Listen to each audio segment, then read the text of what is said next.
Let's make a little deal, alright? If I make this shot, you gotta subscribe.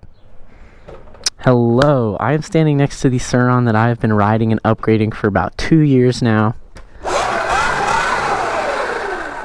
It's got quite a few power upgrades as well as performance and aesthetic changes. So I'm going to go ahead and walk you through everything I've done to this bike to date, pretty much in the order that I did it. Let's check it out. Yeah, I'm on my own.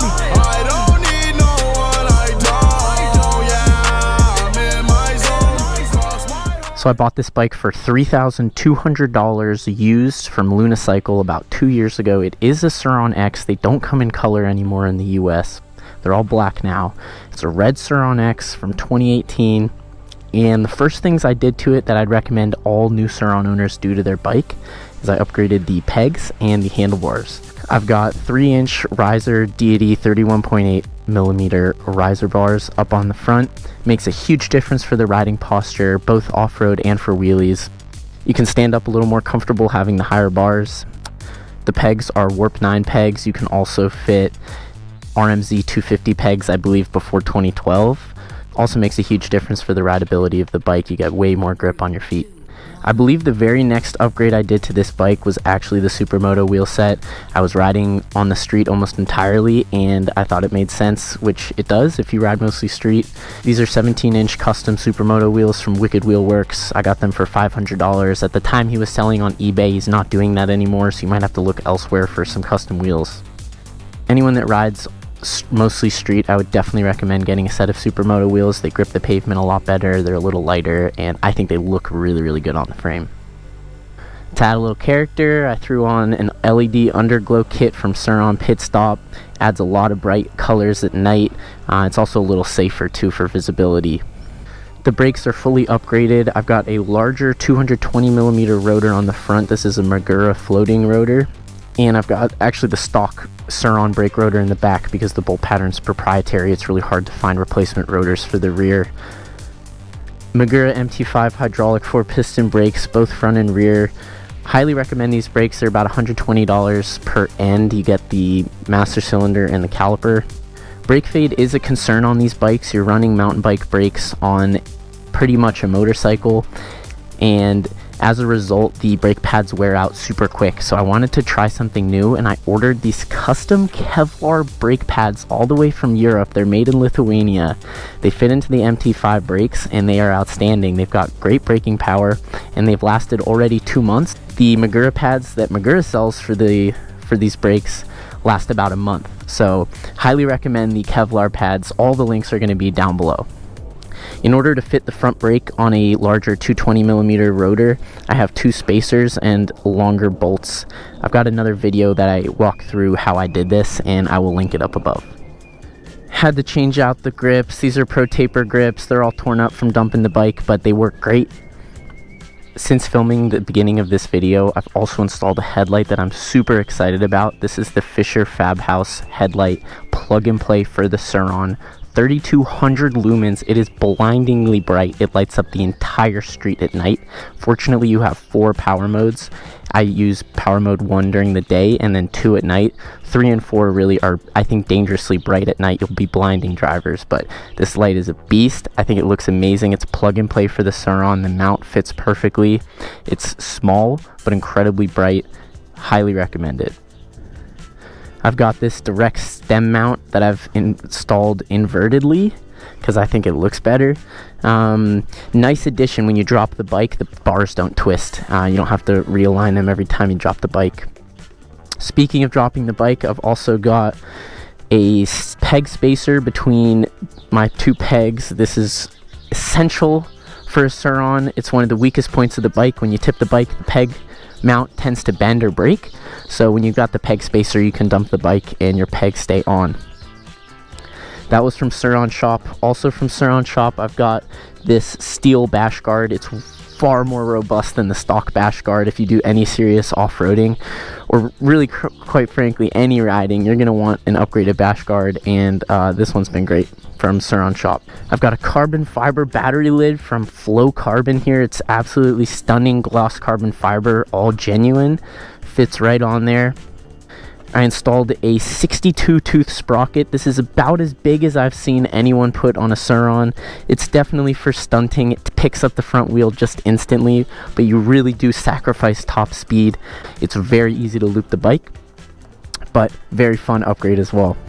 I also upgraded the headset bearing in this bike. That was one of the weakest points of the stock Sur Rons before about 2020. They were coming with a different style headset bearing, which caused a lot of troubles for everyone, including me. A lot of wiggle room in the headset.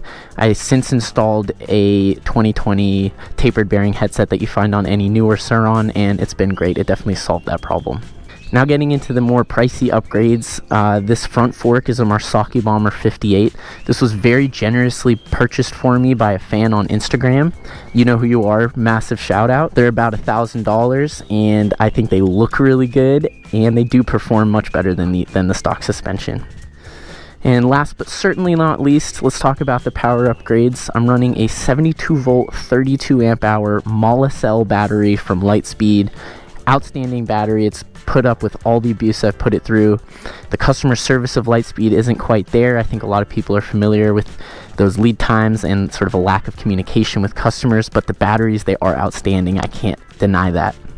Now, in order to run a more powerful battery like this, you're going to need a more powerful controller. This is a BAC 4000 ASI controller, tuned and sold by Emoto Bros. They have outstanding customer service and they're constantly updating their tune so that it just keeps getting better and better. This controller really is the keystone for this bike. It is what brings it alive. Doubles the top speed, doubles the range, doubles the fun. Can't recommend it enough if you're ready for it. It took me about a year and a half before I felt confident upgrading the power on this bike. I know a lot of people, they'll get this controller before they even get the bike. I respect it, to each his own. I personally would recommend getting used to the stock power. It's already pretty powerful and pretty dangerous out of the box. And it took me about a year and a half before I felt like it was time to upgrade the power, but I'm very glad that I did. The Emoto Bros controller comes with this egg rider display, very small and sleek, but it has all the information on there that you need, as well as all the buttons you need to change your power level and your mode. Now, I don't think I could sleep at night if I didn't have a tracker on this bike. I go with the Invoxia GPS tracker. This is a GPS tracker. It's not Bluetooth or Wi-Fi like an AirTag, so it can track your bike absolutely anywhere. It's got a great app that tells you where the bike is at all times. It gives me amazing peace of mind. If I'm away from the bike, I know exactly where it is. Highly recommended. You only have to charge it about once a month. Very affordable yearly subscription plan. The first year's free. Links are in the description. Now, as for range and top speed, which rightfully so is pretty much all that people care about, top speed anywhere from 60 to 90 miles an hour depending on your gear ratio, your wheels, and your power level. Range, I've gotten up to 70 miles on this, but I think you'll expect with heavy riding at least 50 miles. So that is everything I've done to this bike. As far as future upgrades, I'm thinking a rear shock, and I don't know what else there is to change on this bike. Pretty much all that's left at this point is the motor and the frame. So maybe if somebody comes out with an upgraded motor, I'll throw that on there, but this is about as much as you can do to a Sur Ron. I'm very proud of it. It's more than fun enough. I have an absolute blast on this every single day. Speaking of which, I'm going to go ride it right now just so you can get a sense of, you know, what kind of performance you get out of a bike like this. Let's get it.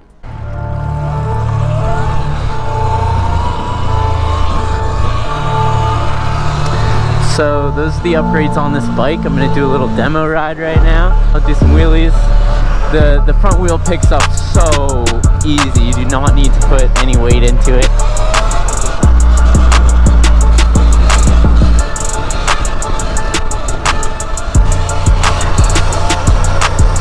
Yeah.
there you go. Those are all the mods I've put onto this bike. I think the highlights would be the controller and battery that increase the power.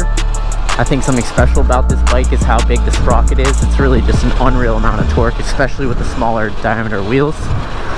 Wheelies like a dream. And as always, thank you so much for watching. And stay tuned. Yeah.